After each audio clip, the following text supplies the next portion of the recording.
Okay, you can just relax with the recorder. Just act like you're talking to me. Okay. Okay. So what made you want to join the Army? I was in school in Michigan City, Indiana in January of 1960. My parents had been killed by an animal train car accident, and I was living with my grandmother there in Michigan City. And some of my friends had joined the Army, so I thought it was interesting that I would join. So I went and talked to the Army recruiter, and I joined, went in the service in January the 26th, 1960. I turned 17 January the 4th, so my grandmother had to sign for me to get in the service. I went in the service, went to Fort Fort Knox, Kentucky first. That's where I got in, took my shots and all my recruiting and all that. And then from there I went to Fort Riley, Kansas. That's where I took my basic training. After my basic training, my second eight was also at Fort Riley. And went through that for a couple months. And then I got on orders to go overseas. I first was on orders to go to Korea. It would have been a 13-month tour. But the wrong MOS came down on my orders, so they had to cut my orders and then issue some new orders. And when they issued the new orders with my right MOS, it was I was on orders to go to Europe, and Europe was a 24-month tour. Where'd you go in Europe? I went to France. I went to a place called Etienne, France. I was with the 249th Engineer Battalion, and I was in Bravo Company. We was stationed on an Air Force base there in Etienne, but the Corps of Engineers, which I was in, the Engineer Corps, we did a lot of their lights along the taxiway for their jet airplanes and fighters. And we also built an ammunition depot and a railroad between Etienne, France and Verdun, France. Now, Verdun is I don't know if you call it but a famous town during the war. A lot of the war activities went on around Verdun, France.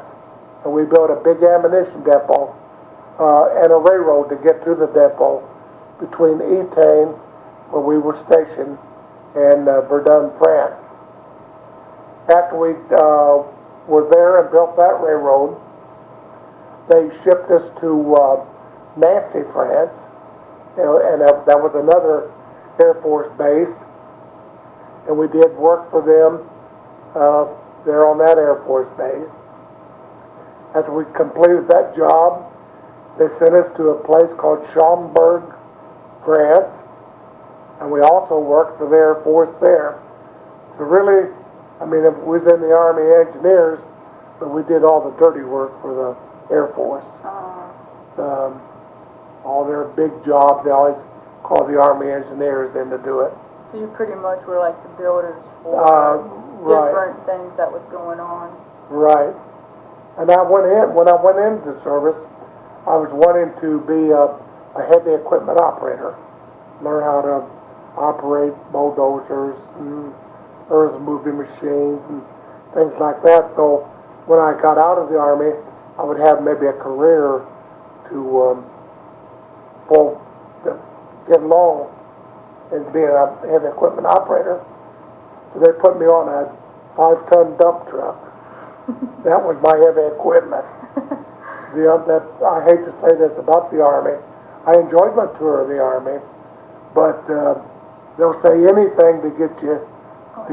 But once you sign your name, then you belong to Uncle Sam. So my heavy equipment was a 5-ton dump truck, and I drove that for about 3 years. But I enjoyed my tour. I would have never been able to go to France and Germany, went to Luxembourg, went to Holland, seen a lot of things that I could have seen on my own. So I don't regret, even though they didn't do me right on the heavy equipment operator. But I enjoyed my tour in the service. And I was discharged in October of '62. My 3 years wasn't up until January of '63. But when we come back from overseas, I had less than 90 days to go.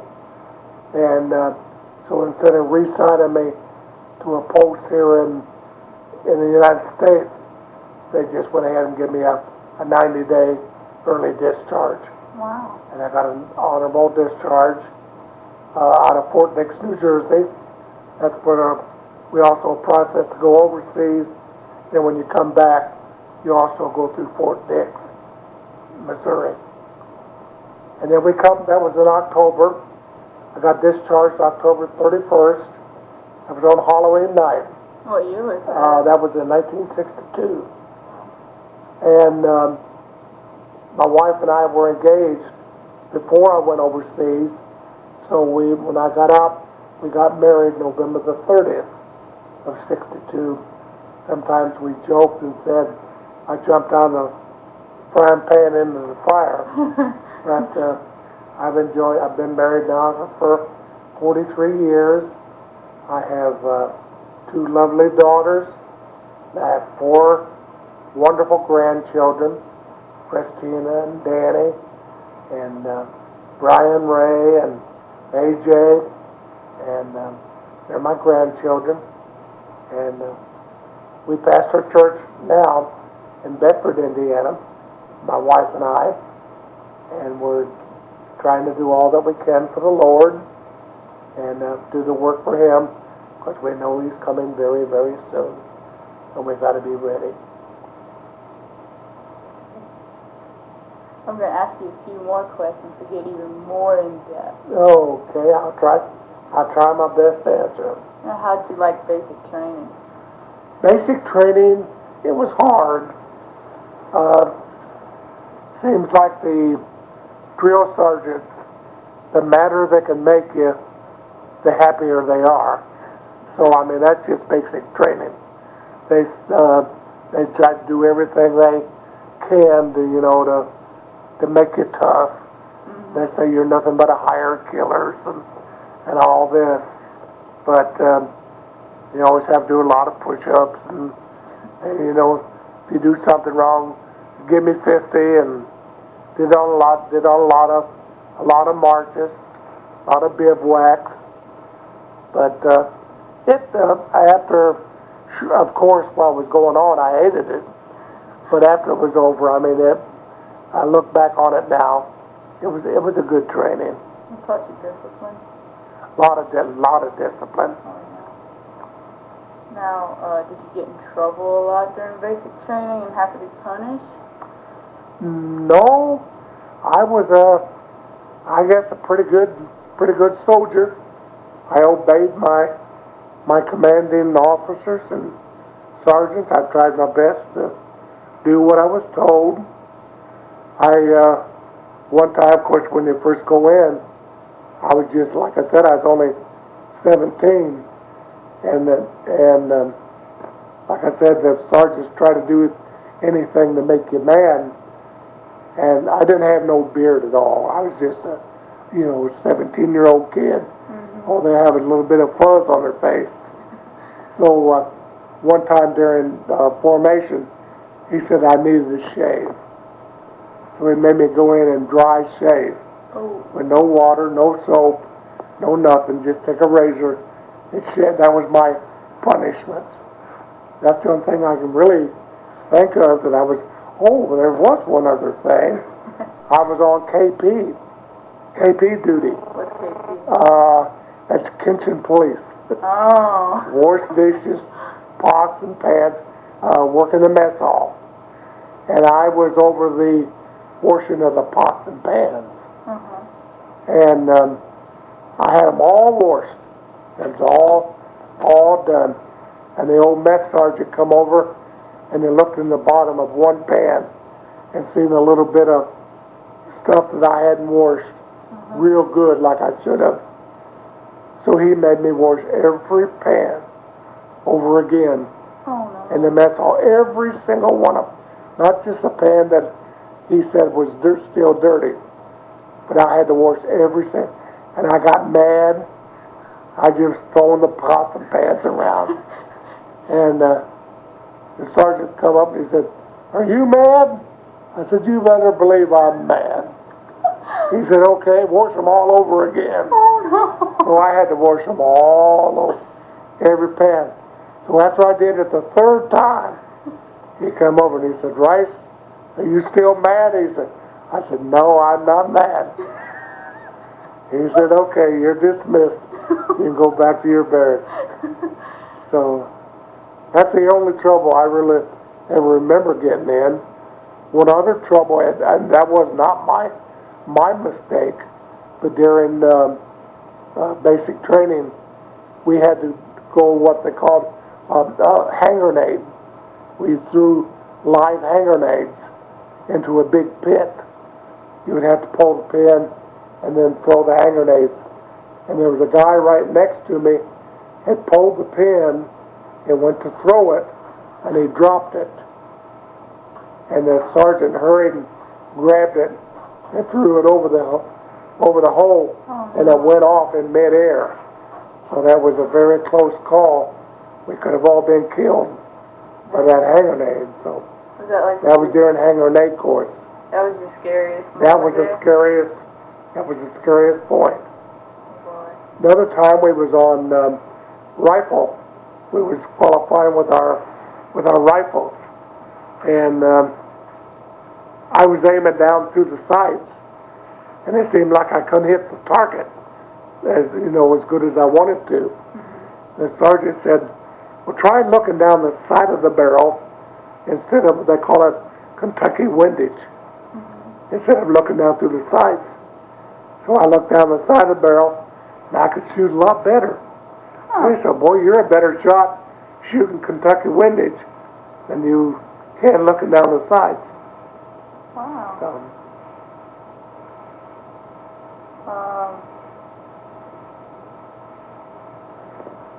did you ever have to go through any battles? no, not really. I was, just before I was discharged in October of '62, that's when the Vietnam War first broke out. And I was asked to re-enlist to go to Vietnam. And I said, "No, I'm going to go home and get married." So, no, I never did go through any, what you call real battle. Yeah. I was on orders in October '62 to come back to the States by ship. But that's when it was having that Cuban crisis. And President Kennedy cut all of our orders because he was afraid that maybe Cuba would try to sink some of our American ships. So I flew back. And that was really an honor. Instead of a 14-day trip on the ocean, I got to fly back to Fort Dix. So really that was a blessing. That sounds like fun. So that was as close as what you call it, maybe come to a battle. So whenever you was over in France, you didn't have any hostility, anybody tried to shoot you? No, except on May Day. All military American personnel is not allowed off the base during May Day. And that was over in France and Germany. That was because of World War II. And they wouldn't let no Americans off the post on May Day. Um, what would you say that you got out of the Army? Most of all, I learned, I guess you would say, discipline. Learned to take orders, obey your commanding officers and sergeants. Learned to do what I was told. Learned to be a good American and serve your country with honor. Cool.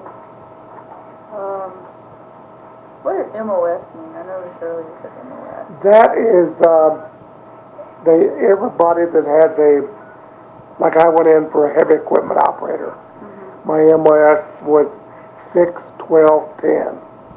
And different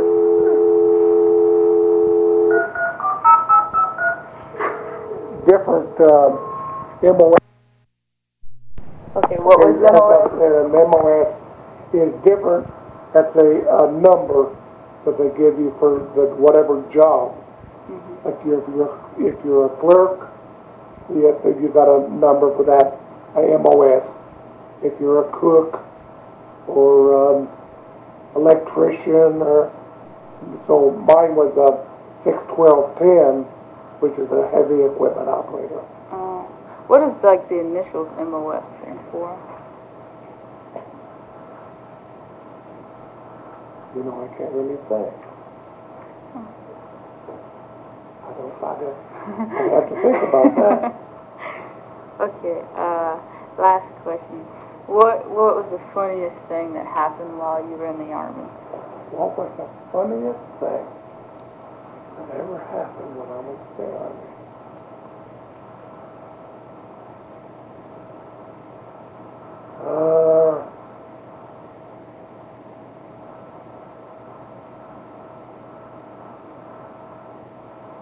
I'm not sure.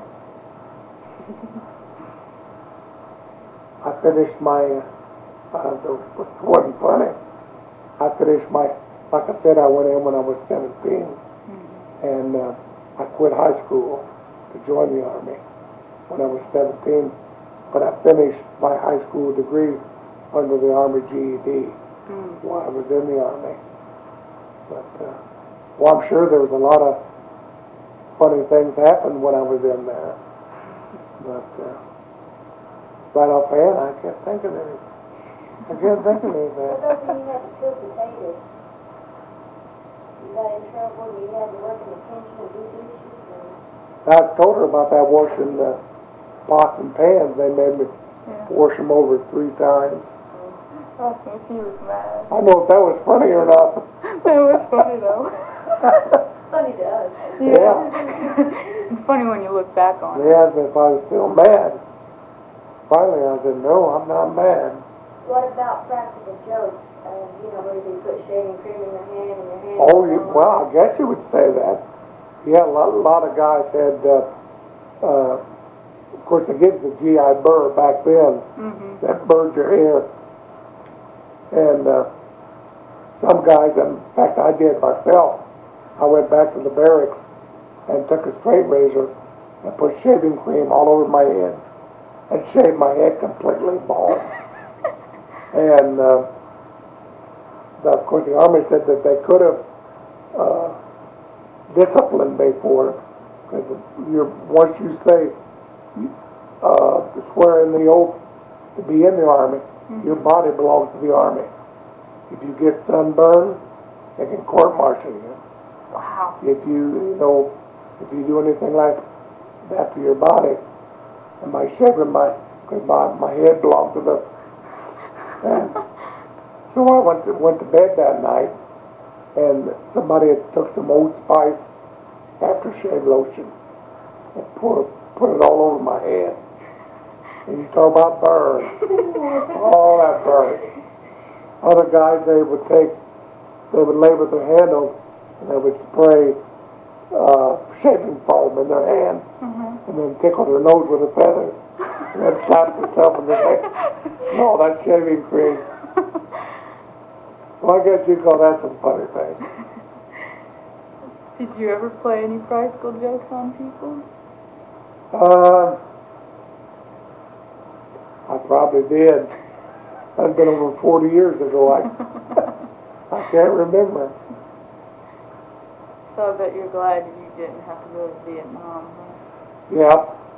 Yeah, I look back on it. Of course, when they asked me to re-enlist, I said, no, I'm going home. Yeah. And I'm glad I did, because if I had re-enlisted for Vietnam, I probably wouldn't have been here today. I'd probably been killed in Vietnam. Or if not, you'd have a lot of really bad memories. And the Bible says all things work together for good. This is my interview with Paul.